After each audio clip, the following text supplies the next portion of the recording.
शब्द संपवतो. धन्यवाद.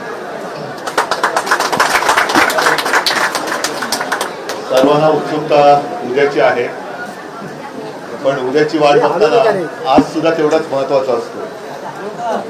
आणि आज सचिनजी, तुम्ही तुमच्या सर्व जीवाभावाच्या कार्यकर्त्यांसह शिवसेनेमध्ये प्रवेश करतात.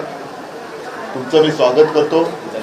आणि जी एक तुम्ही व्यथा मांडली की तुमच्याबाबत अन्याय पण नाही झाला, पण न्याय पण मिळाला नाही, मी तुम्हाला शब्द देतो की तुम्हाला पश्चाताप होणार नाही. जे तुम्हाला एक अपेक्षित आहे.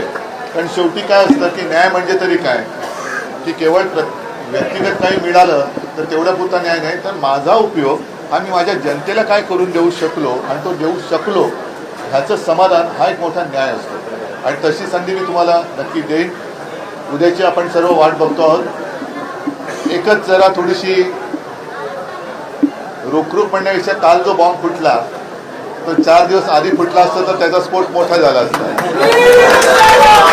तरी देखील 19 तारखेला एक बॉम्ब फुटलेला असेल.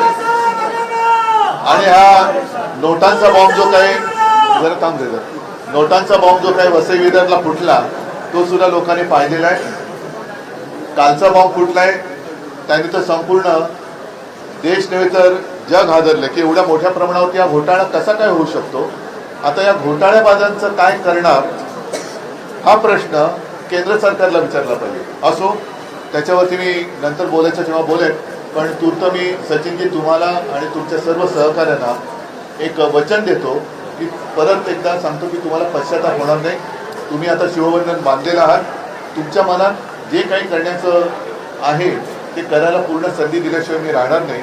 एवढीच एक मी तुम्हाला वचन देतो. धन्यवाद. शुभेच्छा. जय हिंद. जय महाराष्ट्र.